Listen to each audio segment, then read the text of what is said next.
Alright everyone, welcome back to the second part of the Mass Disappearances Iceberg, where we're covering groups of people who managed to all vanish, all at the same time.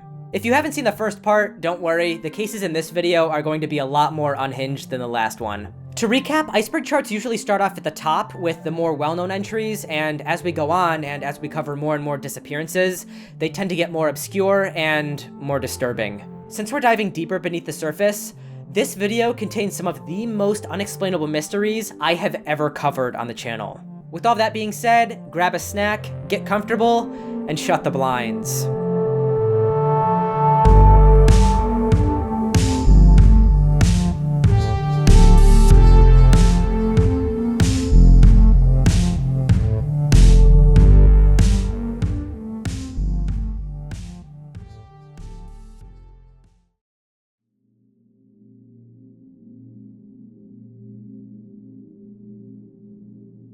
The Bennington Triangle. The term Bennington Triangle was coined by author Joseph A. Citro, outlining this approximate area overlapping a portion of southwestern Vermont, as well as smaller portions of New York State and Massachusetts. The area encompasses a region where 5 different people all went missing in a very short span of time, between the years 1945 and 1950. The disappearances first began on November 12, 1945, when a 74-year-old man named Mitty Rivers was hunting along with 4 other hunters nearby the intersection of Long Trail Road and Vermont Route 9, just outside the town of Bennington, Vermont. Rivers had extensive knowledge of the area and, according to a local newspaper published at the time, quote, knows the woods and trails in that vicinity very well, as he has hunted and fished in the area over a period of years. That morning, him and his son-in-law, Joe, had been walking in the woods together before reaching a fork in the trail. From there, the two would split apart. Rivers apparently said that he would only be walking a short distance and would reconvene with the others at their camp by lunchtime. The group would wait for Rivers to come back, but by 3 o'clock, it became clear that something wasn't right. They started searching for the man themselves before eventually gaining the assistance of local authorities. The area would be heavily searched from then on, with some suspecting that the man had become injured on his way back to the camp.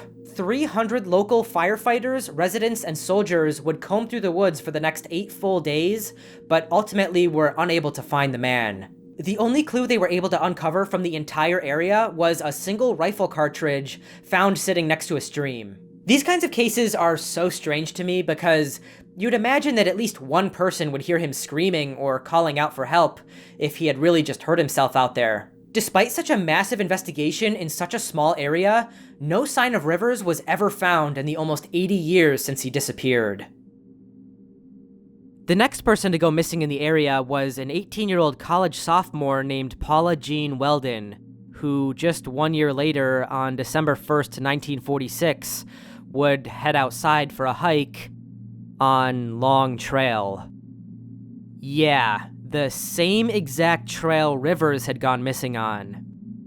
She initially had asked some of her friends from school if they wanted to go with her, but when none of them were able to go, she went alone. Her departure was witnessed by plenty of different people, including one man named Ernie Whitman, who warned her of how late it already was, around 2:45 p.m. at that point. Because of how late it was into the season, the sun would be setting in less than 2 hours. She insisted that she was going anyways, and asked him for directions to the trail. A short while later, she would be seen by an older couple who had been walking a short distance behind her on the trail before she rounded a corner out of sight. When they rounded that same corner only a moment later, she was gone. She hadn't taken any extra money with her, packed any extra clothes, or otherwise left behind any sign that she had intended to be out for more than a few hours. Late that night, her roommate, still having seen no sign of Paula, believed that she had gone to the library after her walk to study, but by the following morning, Paula had still not returned to the room. Soon after, authorities on campus, the county sheriff, local volunteers, firefighters, and even the National Guard would begin searching for the girl, creating a group of 400 people who searched for several weeks. The FBI would even get involved, and a $5,000 reward was posted for her safe return. It was initially believed that the girl had simply gotten lost in the woods, but when literally no trace of her was found after such an intense search, people began to suspect that foul play might have been involved and that she was kidnapped or murdered, but given the circumstances, it's anyone's guess. The third disappearance occurred on the same date of Paula's disappearance, December 1st, only 3 years later in 1949. A veteran named James Tedford had been visiting relatives 130 miles north of Bennington in the city of St. Albans. He was traveling home back to Bennington by bus and was dropped off at the station, where he was seen aboard the vehicle as it began traveling south. He was seen sleeping aboard the bus just before the stop at Bennington, after which point he apparently just vanished into the back rooms because he was never seen again after that point. He had left behind his suitcase, which still sat in the luggage rack, as well as his bus program, which lay face down in his seat. Now, although the popular theory here is that this guy just, vaporized on the way there, it's obviously very chaotic when people are getting on and off buses, especially when nobody's really paying attention to who's who. It could have easily been somebody else sitting in his seat asleep, but who's to say? It's quite possible that he actually did get off at one of those earlier stops without anybody noticing. Even still, where would he get off if not at his intended destination, and why would he leave all of his stuff behind? The last two disappearances, still located within the Bennington area, occurred back-to-back, only a few weeks apart. Less than a year after James Tedford's disappearance from the bus, on October the 12th, 1950, an 8-year-old boy named Paul Jepson had been waiting in his mother's truck while she left to go feed her pigs. When she returned to the truck, her son was missing. Like the other Bennington disappearances, another search party was called, finding nothing. The only clue here was that bloodhounds were brought in to try and track down the boy, and they were actually able to track his scent through the woods to the edge of a nearby highway before losing his trail. Locals say that this area was where Paula Weldon had gone missing 4 years prior. This final case, however, would be the only time when the victim's fate was known for certain.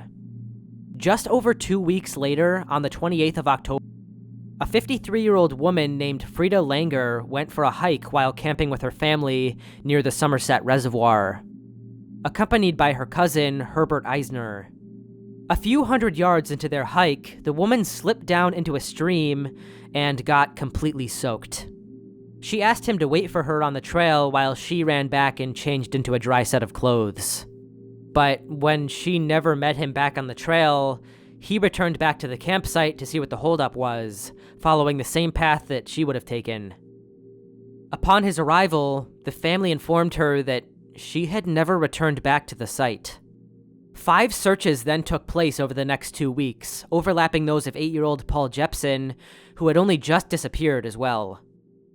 300 searchers, aircraft, and helicopters were involved, but Langer was not found.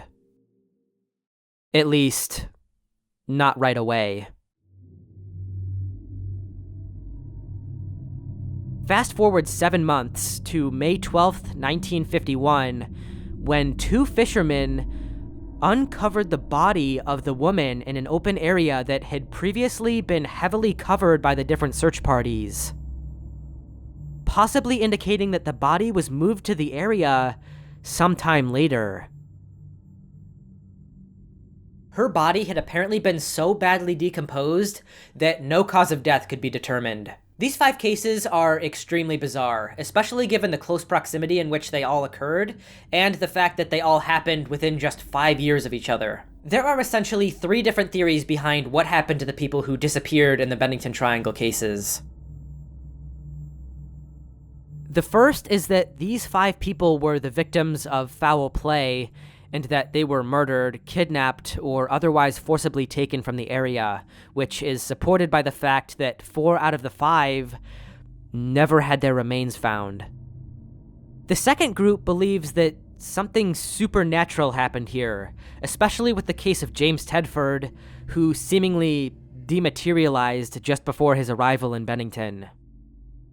Many years ago, some Native American tribes even refused to settle in the area, supposedly believing that the location was cursed.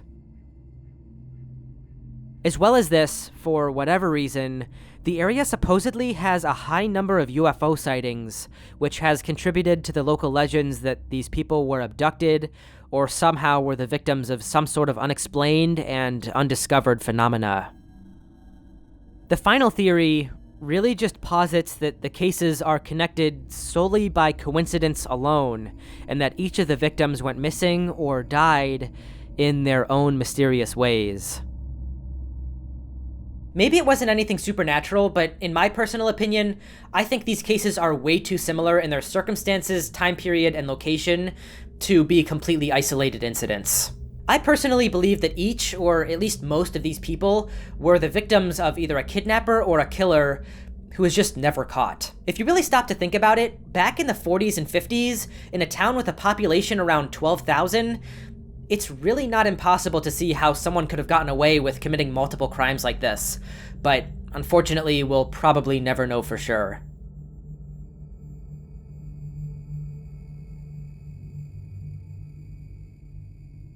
The Tromp Family.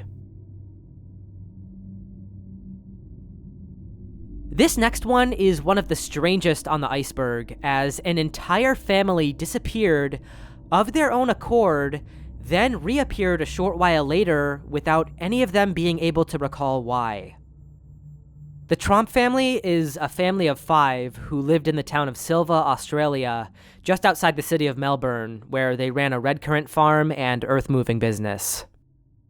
The family consisted of husband and wife Mark, aged 51, and Jacoba, 53. Their 3 children, Ella, Mitchell, and Rihanna, were aged 22, 25, and 29, respectively, and all worked on the family farm. However, on the 29th of August, 2016, they would completely vanish from their home. Family members and friends were suddenly unable to reach any of them, and quickly became very concerned for their well-being. After a day had passed without any contact, they called the local police to investigate. When they arrived at the family farm, before even entering the house, it was immediately clear that something extremely bizarre had occurred there. Parked in the driveway were each of the family members' vehicles, all except for Ella's Peugeot SUV, which was missing. The rest of the cars had their doors open, with the keys still in the ignition. After entering through the front door, which was left unlocked, they found the house completely deserted, left in complete disarray with credit cards, passports, financial records, and IDs strewn about the property, as well as their phones and other devices, meaning that the family had gone completely off the grid. It seemed as though the family was running from someone or something, but exactly what was unclear from the evidence left at the home. The family was found to not have any substantial unpaid debts. There was no sign of anyone taking any mind-altering drugs, prescriptions, or otherwise.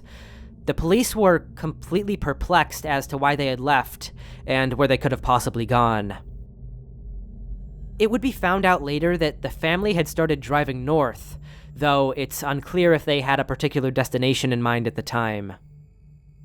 What we do know is that around 19 miles into the trip, Mitchell's father, Mark, discovered that he had brought his cell phone with him, even though everyone else had left them back at the house, and forced him to throw it out the window so as not to be tracked by whoever it is that was following them. Whatever was happening, and whoever they were running from, it doesn't seem like Mitchell was totally buying into it like the rest of the family, or he wouldn't have brought his phone. They would continue to drive for some 500 miles, pushing on through the 29th of August and into the next morning, before coming to a stop in Bathurst, New South Wales. By this point, the case had reached the news, which started to spread the story around the local area, but eventually it began to grab the attention of the entire country. Such little information was available as to what had actually happened to this family, and the strange facts of the case just made the whole thing come across like some weird mystery novel. Without even knowing it, the family had attracted a lot of attention to themselves, the exact opposite of what they were trying to do. By 7 o'clock a.m. on the morning of the 30th, it became clear to Mitchell that he wanted nothing to do with whatever the rest of the family was on about, and decided to break away, going off on his own into Bathurst. Apparently, whatever they were running from was terrifying enough for the rest of them to leave him behind and continue on, this time heading around 50 miles southeast to the Jenolan Caves. It was at this point that the two sisters, Rihanna and Ella, came together and decided that they were going to break away from their parents as well, which they did by stealing a car and driving it south to the town of Goulburn, where the two reported both of their parents as missing. At this point, the two sisters seemed to reach some kind of a disagreement while sitting at a gas station. Ella wanted to go back home as soon as they could to feed her horses, but for some reason, Rihanna didn't want to go back. To this day, it's still unclear why.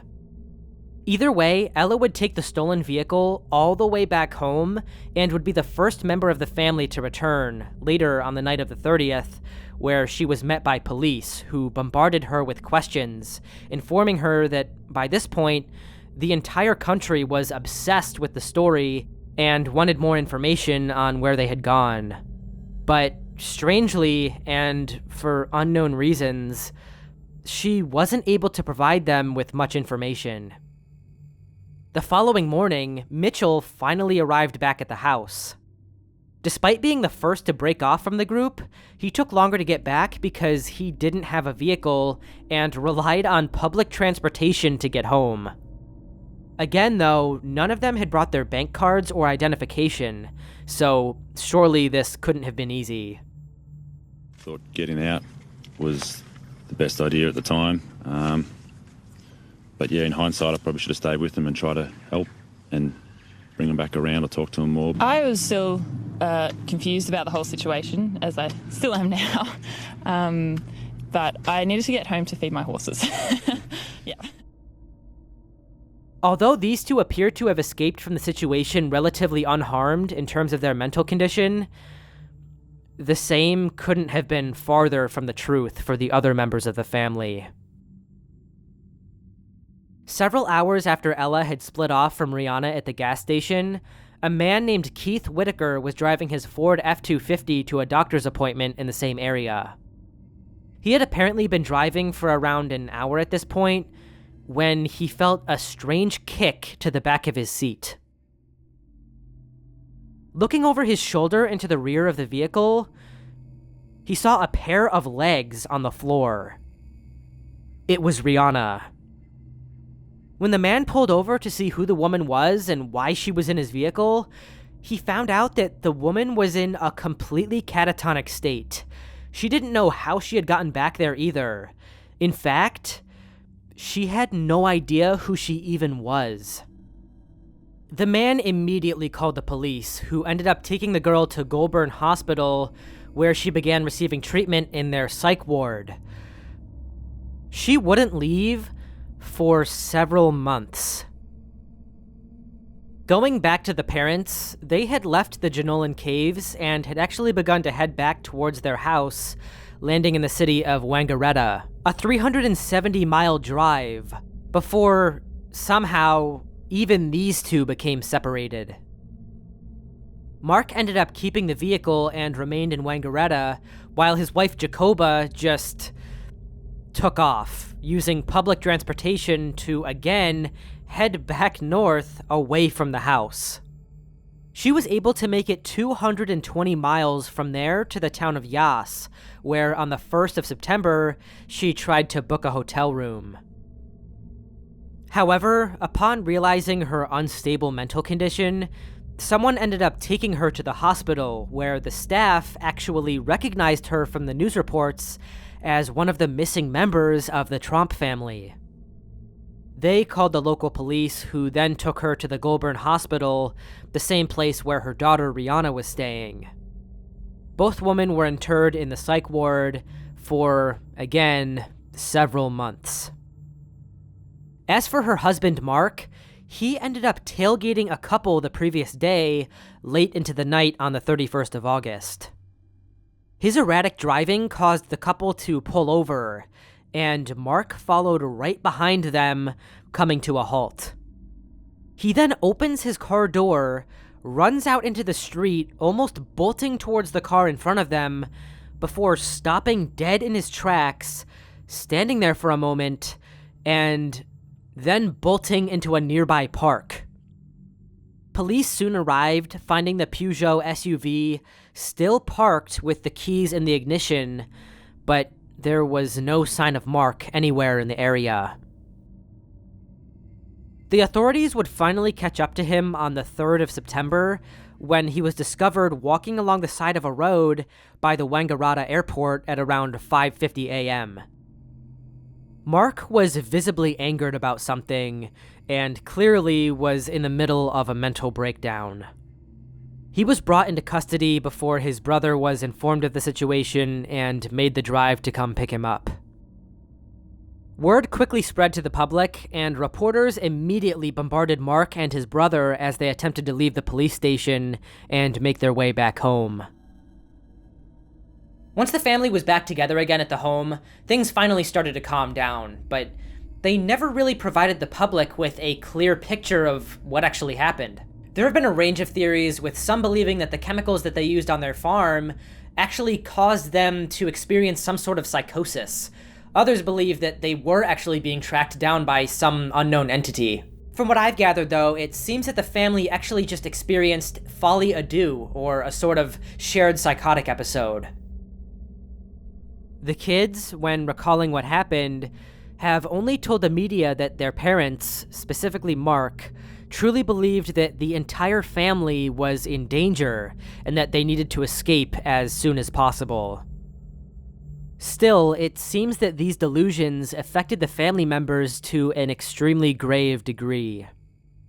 Again, after the two sisters literally stole a car, Rihanna ran off, jumped into a random person's truck, went fully catatonic, forgot who she was, where she was, and ended up in a psych ward with her mom for months. Is it really possible for all of that to start in just a matter of days? Maybe the family had actually been experiencing psychological problems for longer than they had led the media to believe. Either way, if you have a theory that I didn't touch on, be sure to leave it down below in the comments, and I'll be down there to pick these apart with you guys.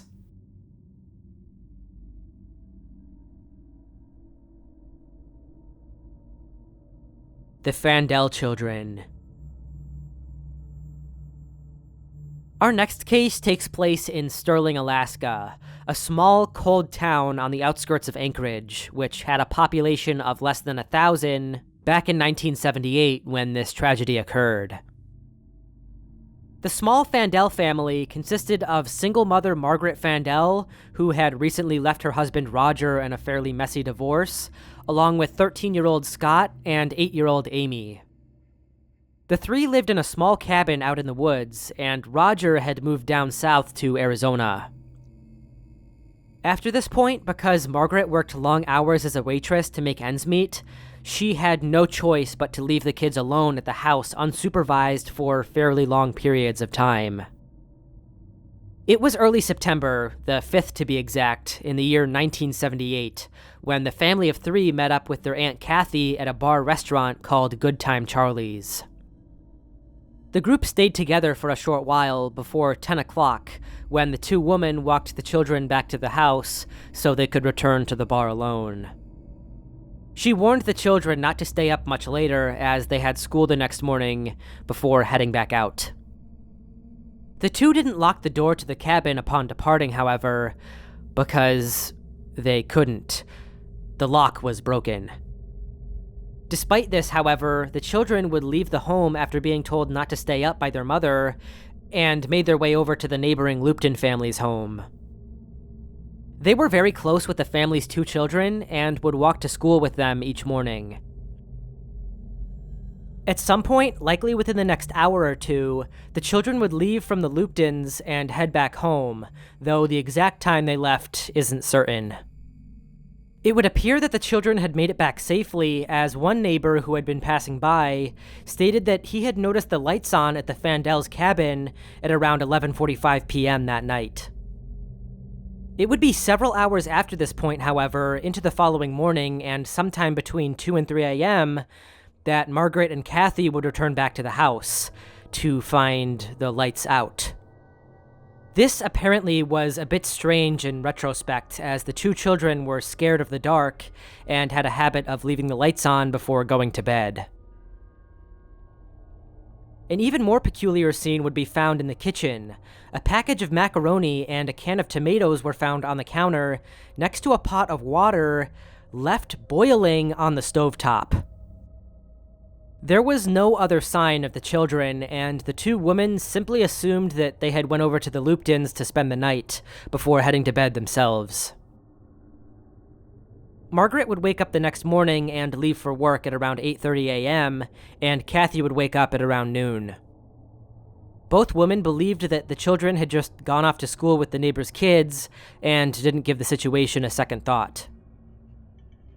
Margaret would only be tipped off that something was wrong when she would call the school in an attempt to give a message to her daughter, and they would inform her that she wasn't there that day. Margaret would immediately beg her boss to allow her to leave work so she could figure out where her children were, but he refused, insisting that she had better stay and keep working. As the day went on, Kathy, still at the cabin, was a bit surprised when the two children didn't get off the bus at their stop. Still, I guess it was just a different time, and she wouldn't truly be worried until the Lupton children came back over to the cabin to see if Amy and Scott wanted to come out and play. Only then did it start to come together that nobody had seen the children since the previous night. Kathy and Margaret would finally get into contact after this point over the phone while she was still at work, leading Margaret to phone the police. They arrived at the cabin a short time later and started searching the property and surrounding area, finding no new traces of the children. Except for a small handful of bullet casings outside the home.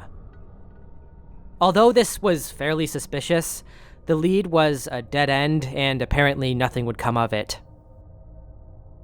The only real piece of information uncovered during the investigation was a report of a black sedan speeding down the road nearby the cabin the night the children disappeared.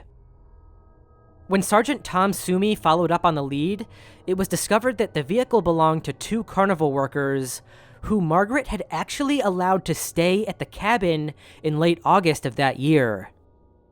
He tracked down the men to Maryland, but after speaking to them further, they informed him that they had actually only been in the area on the 6th, the day after the children disappeared, after working at the state fair and picking up their paychecks in Anchorage that day. After following back up with the witness who had seen the vehicle, he admitted that he might have seen them pass by the night after the disappearance.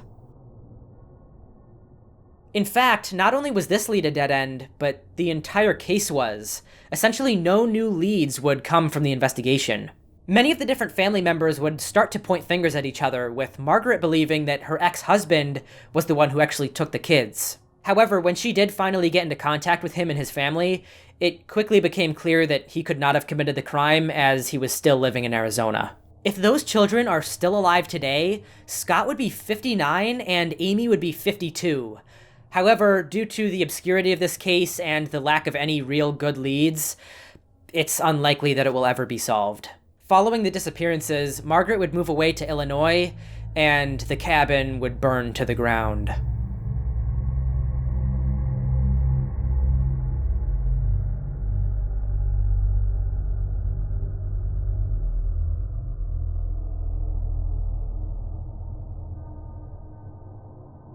the Chibok Schoolgirls Kidnapping. Our next story takes place in Africa, at the Government Girls Secondary School in Chibok, located within Borno, Nigeria. Boko Haram, the militant Islamist group who had been operating inside of the country for many years, had a primary objective of opposing Western education, especially for women, and advocated for a very strict interpretation of Sharia law within the region. The group is known for their armed insurgency and aims to enforce their influence by executing ferocious attacks, particularly on schools, their administrators and teachers, as well as the young and innocent students in attendance. The town of Chibok has a mostly Christian population who resists the ideology of the militants, making the area a prime target. On the night of April 14th, 2014, residents in the area began receiving phone calls and messages from the surrounding villages, warning the population that they had witnessed convoys containing members of the militants approaching the town, and that they could be arriving any minute. Later into the night, hundreds of female students between 16 and 18 years of age had already been gathered at the Chibok Government Girls Secondary School in order to take their final exams. When armed members of the group stormed the school, disguising themselves as members of the Nigerian armed forces, took out security guards, and rushed the dormitories where the woman lay asleep. The group collected the women and forced them off the property and into a number of trucks, while sporadically shooting their weapons into the air and burning down buildings within the school and in the surrounding area. Although the exact number is unclear due to the chaos of the situation, it seems that over 300 girls had been initially rounded up by the attackers before 57 of them would immediately escape, jumping from the trucks they were being transported on and rushing into the surrounding wilderness, disappearing into the darkness.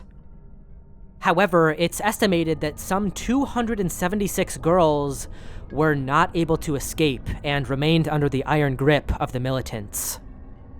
Although the attack lasted for around 5 hours, the Nigerian military neglected to send any reinforcements to the school in order to defend the girls or protect the residents of the town. The Nigerian government would later be heavily criticized for this failure by Amnesty International, stating that it possessed knowledge that the Nigerian military had a 4-hour advance warning of the kidnapping, but refused to send soldiers to the area. They later would concede, acknowledging that they did know that an attack was imminent well before it occurred, but stated that their forces were overextended and that they couldn't be spared to help the girls. Still, it's remarkable that they didn't call or otherwise somehow warn the villages that an attack was on the horizon. It remains unclear exactly where the girls were taken, but it seems likely that they were driven to the Kanduga area within the Sambisa forest, a massive area covering approximately 15 million acres. It is known that Boko Haram held several camps there, but again, their exact locations are unknown. After the attack had occurred and it became clear what the group had done, parents and other locals made their way to the forest, doing whatever they could to search for the girls and rescue as many as they possibly could. Unfortunately, they had completely disappeared into the night without a trace. Following the kidnapping, those who were unable to escape were forced to convert to Islam and would later be forced into marriage with the members of the group. Boko Haram leader Abu Bakr Shako would claim responsibility for the kidnappings on behalf of the group in a video released less than a month after the incident occurred. Terrifyingly, the militant leader would claim that, quote, "Allah instructed me to sell them. I will carry out his instructions." Going on to state that, quote, "Slavery is allowed in my religion, and I shall capture people and make them slaves." Blaming the girls and their families themselves for what had occurred, explaining that they should not have been in school in the first place, and instead should have been married since, according to them, girls as young as 9 are suitable for marriage. Eventually, the group would publicly release another horrifying video, showing approximately 130 of the kidnapped girls, all dressed in hijabs and Islamic chadors, verifying that the girls were in fact alive and under the group's control. Shekau would then offer the possibility of freeing the girls in exchange for the release of their militants who had been imprisoned by the Nigerian government.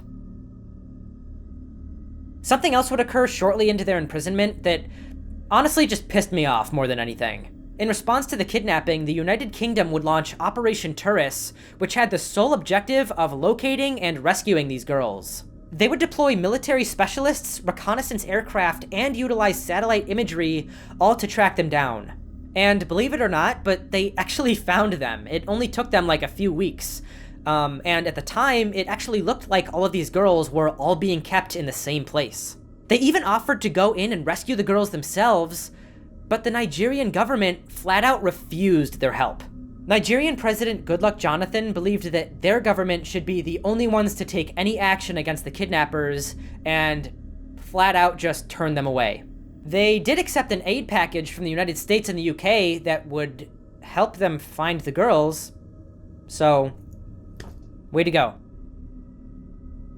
Even worse, as the months went on without any action taken to rescue the girls, the British aircraft continued to track them from the air and slowly watched as the girls were broken apart into smaller and smaller groups, making them more and more difficult to follow.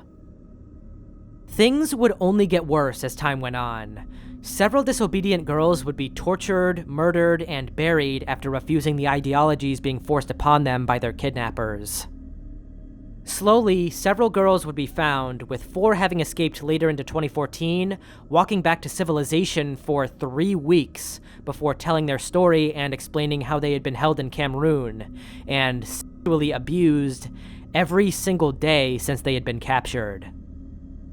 So, with the Nigerian government refusing the help from Britain, wishing to handle the situation in their own way, they decided to launch an air attack on Boko Haram's headquarters in the Sambisa forest, which reportedly resulted in the deaths of 10 of the kidnapped girls and wounded 30 others.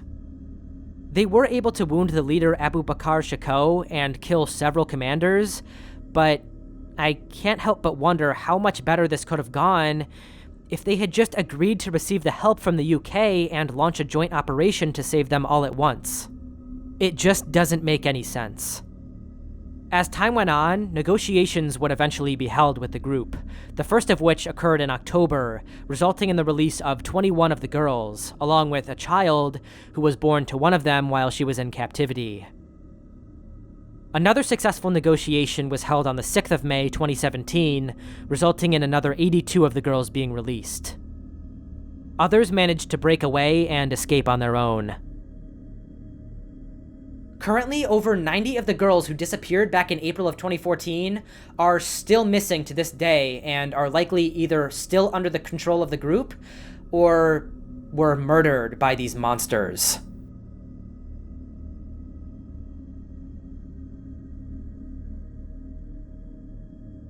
The Nannup Doomsday Cult disappearances. We're starting to get into some of the stranger and more obscure entries, with this next one being no exception. Simon Cadwell was a very strange person, to put it lightly. The 45-year-old lived in Western Australia with his partner, 30-year-old Chantel McDougall, their 6-year-old daughter Leela, and their 42-year-old roommate Tony Popick. The 4 lived in the small town of Nannup, which only had a population of less than 600 people when this incident occurred in the summer of 2007. Apparently, Simon had met Chantel when she was only 16, and he was twice her age, which is kind of a whole separate issue, but 8 years later, their daughter Leela would be born. The 3 would then move to Nannup, moving into a small home with their friend Tony Popick, who lived in a trailer parked on the property. While Chantel, Tony, and Leela seemed to be valued, active members in the community, Simon mostly kept to himself. He didn't work and resigned himself to the life of a shut-in, and wasn't seen very much around town. During his few appearances, he became known for his strange behavior and beliefs. On one day in particular, a power pole with a transformer was being installed nearby his home, which apparently upset the man a great deal, fearing that electromagnetic waves would be used to target him and his daughter. In response, he apparently buried magnets all over the yard. The whole situation reportedly made him so flustered that he was constantly broken out in hives. Sometime later, their neighbor Bruce Blackburn would talk about Simon, stating that, quote, he began burying a heap of magnets around the place because he believed they diverted these rays away from him. I went up there once, and he was yelling at Tony, who was digging away in the backyard trying to find the magnets. The second to last time I saw him, he was covered in hives. He said they were killing him and his daughter, and he had gone to the doctor to get some sort of medication. He and Tony were off the planet. The power company ended up contracting this same neighbor to complete the installation. He attempted to convince Simon that his computer, which he sat in front of all day, exposed him to way more electromagnetism than the transformer could. Still, he continued to firmly hold the belief that his family was being targeted.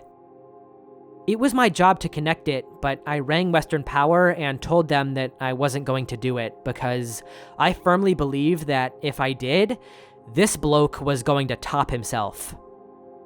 You've got no idea how worked up about it he was.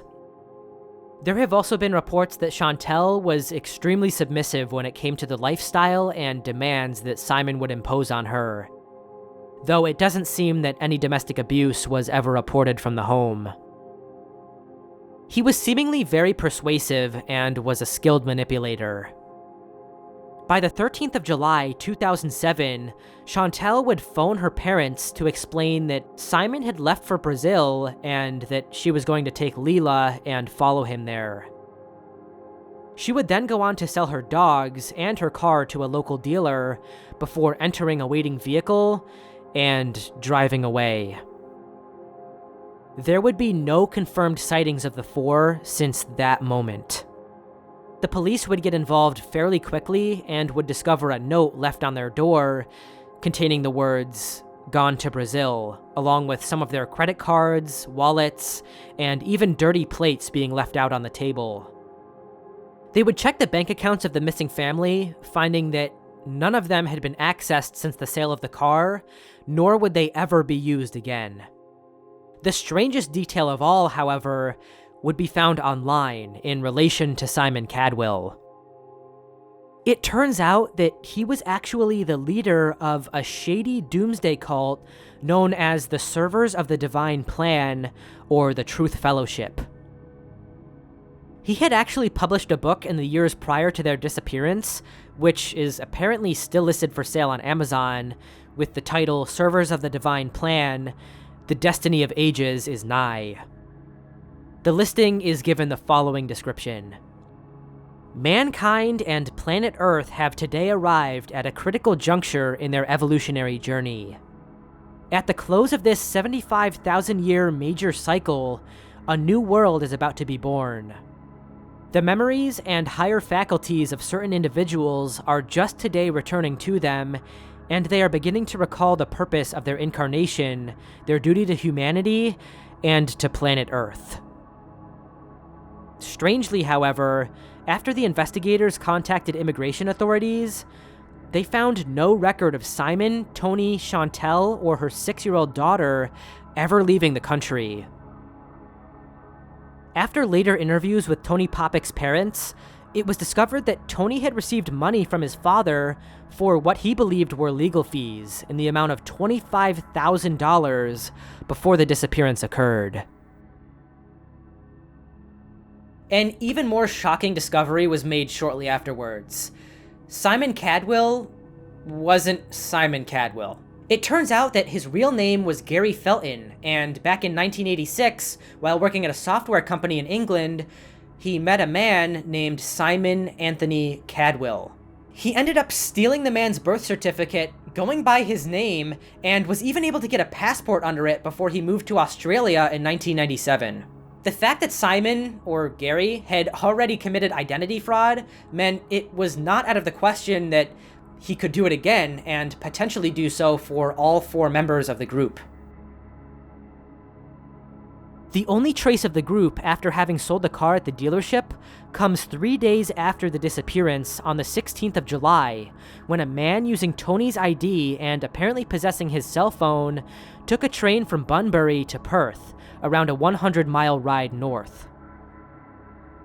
Again, however, given what we know about Simon's history, it's not impossible to see how he could have assumed Tony's identity in order to keep a low profile and to throw anyone trying to follow him off his tracks.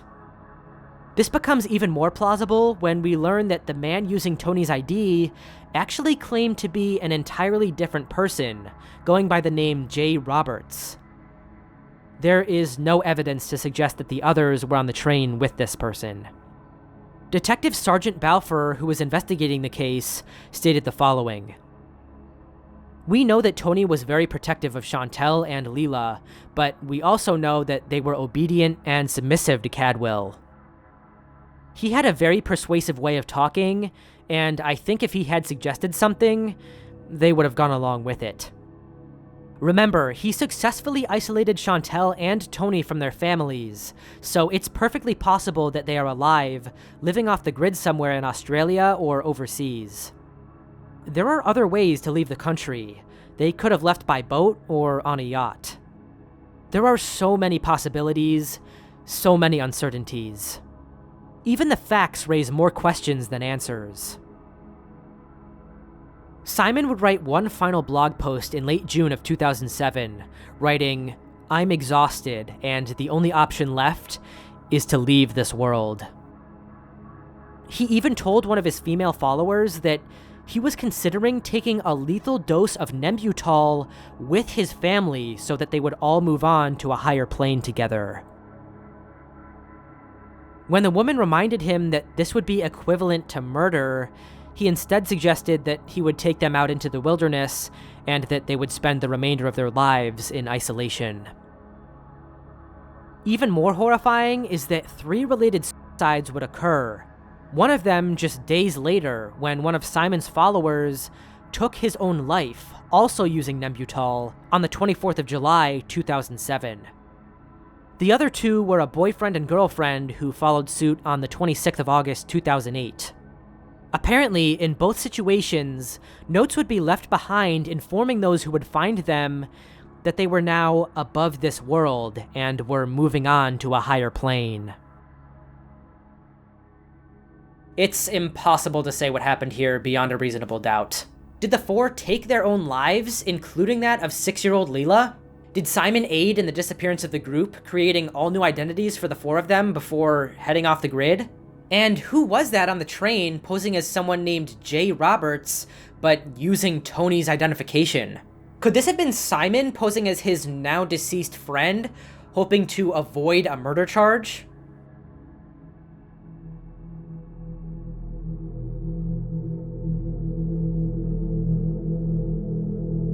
The Jamison Family. Bobby Dale Jamison, age 44, Sherilyn Leanne Jamison, age 40, and their 6-year-old daughter, Madison Stormy Star Jamison, lived in the town of Eufaula, a small lakeside town in Oklahoma, where they had lived for several years. However, in late 2009, the family had been looking to move, specifically to move out into the wilderness. They had located a 40-acre plot of land, which they left their home to go and inspect in their white pickup truck, along with their daughter and dog, on the 8th of October, 2009. Apparently, the family had planned to live on the land inside of a storage container which they already owned on their property in Eufaula.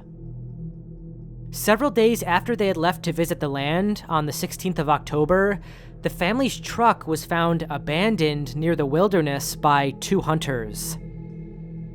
The truck was still locked, and even though it had been 8 days since the Jamisons took the trip to visit the property, the family's dog was still alive inside, though obviously heavily malnourished and dehydrated.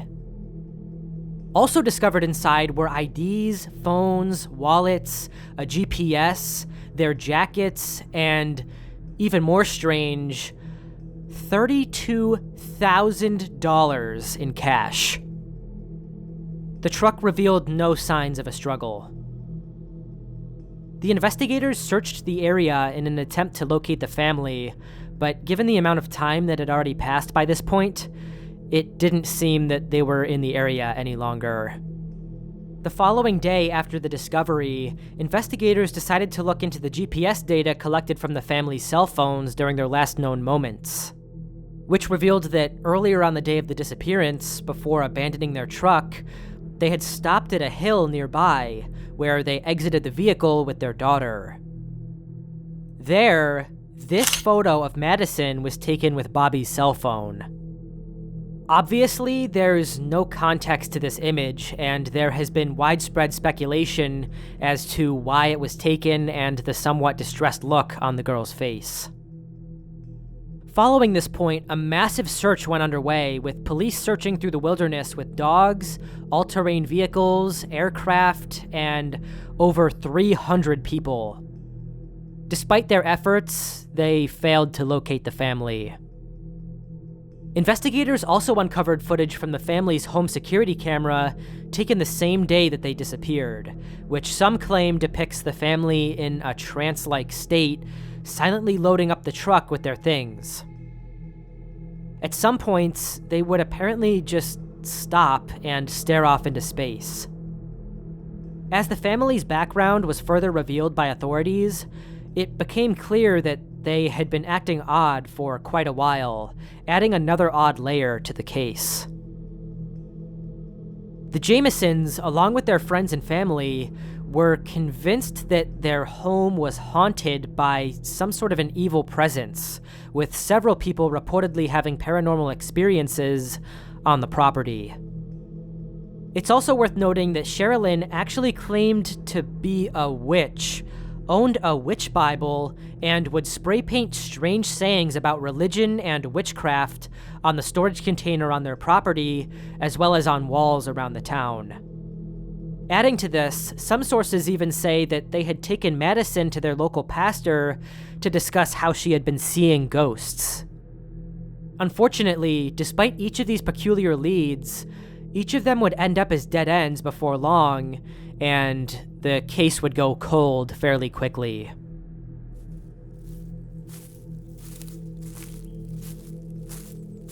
Four years would pass until November of 2013. A pair of hunters were walking through the woods less than 3 miles from where the family's truck was found back in 2009, when they stumbled upon the partial skeletal remains of 2 adults and a child. Shoes and bits of clothing were also uncovered. Although these were widely believed to be those of the family, further testing was needed to be sure, and almost an entire year later, in July of 2014, they were matched to the missing family. Due to the fact that the bodies were so thoroughly decomposed by this point, as well as the fact that many different bones and body parts were missing, it was impossible for a cause of death to be determined. It was also fairly strange that the massive search operation wasn't able to find the bodies so close to the truck, but then again, this is the wilderness we're talking about, and it's not impossible to see how they could have walked right past them without even noticing. There are a variety of different theories as to how the family died, the first of which being that the family simply exited their vehicle to explore the area before getting lost and succumbing to the cold and exposure to the elements. Again, they had left their jackets and phone in the car, making it difficult for them to have stayed warm or found their way back. I'm not a huge fan of this scenario. To me, it just doesn't make a lot of sense. First of all, if they were intending on heading out into the woods for any sort of extended period of time, I'd imagine they would bring their jackets, phones, and probably their dog too. It also doesn't explain the $32,000 which was found stashed in the truck. I feel like that's a very crucial piece of the puzzle here. You don't just pull out that much money in cash without a very good reason. A slightly more believable theory is that the disappearance involved drugs, whether the family was under the influence of them or whether they had gotten caught up with some dealers. Although their family swears that they were not users or dealers, I'd imagine that if they were, they probably wouldn't go around telling the world about it. Some point out that the family had lost a noticeable amount of weight and had both begun acting more strange and erratic in the time leading up to the disappearance. Still, no drug paraphernalia was found in the family's home, landing a huge blow to the idea that they were using, especially since, assuming this was a drug deal gone awry, the killer didn't even bother taking their money. It also doesn't make sense that they would, bring their daughter. For those reasons, I really don't find the drug theory to hold much promise.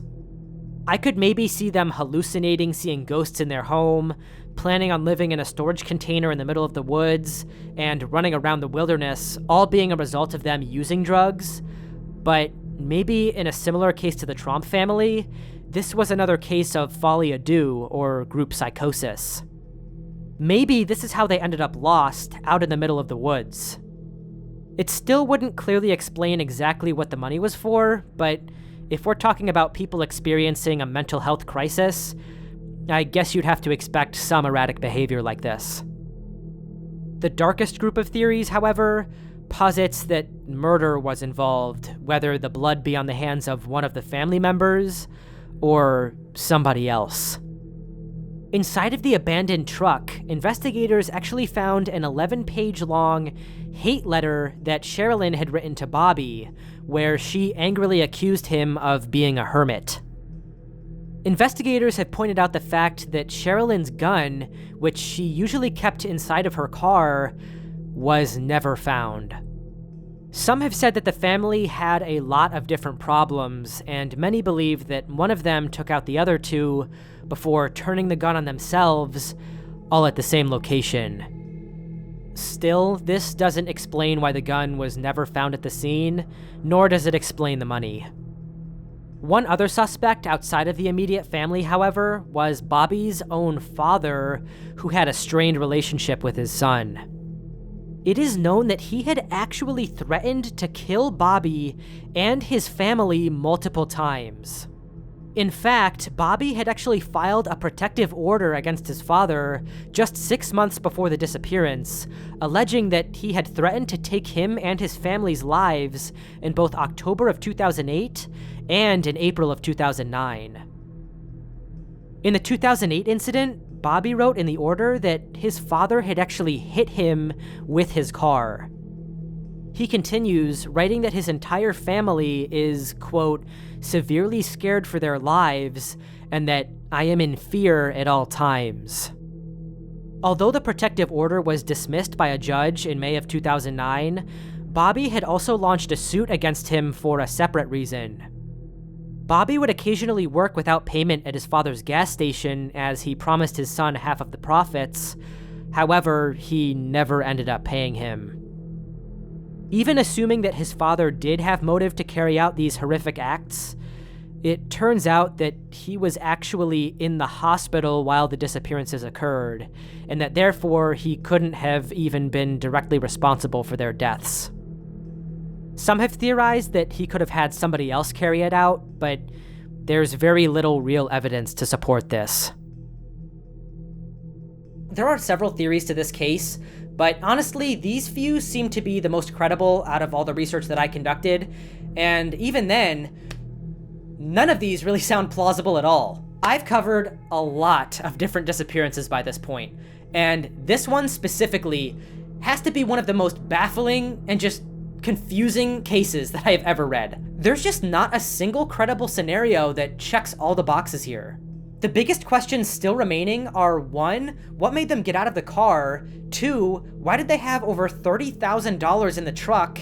And 3, why did they end up in the middle of the wilderness? This is definitely a case that I'm going to be turning around in my head over and over, so if you guys want to discuss any theories down in the comments with me, I will be there. With that being said, I'm going to have to draw this second episode of the Mass Disappearances Iceberg to a close. I usually make these icebergs in 3 different parts, but I'm starting to think we might need more for this one because these cases are just dense as hell. With that being said though, I only want to continue the iceberg if you guys are really into it because, to be honest, these videos take forever to make, but if you do want to see a part 3, I'm happy to make it. Just let me know down in the comments. I'd really appreciate it.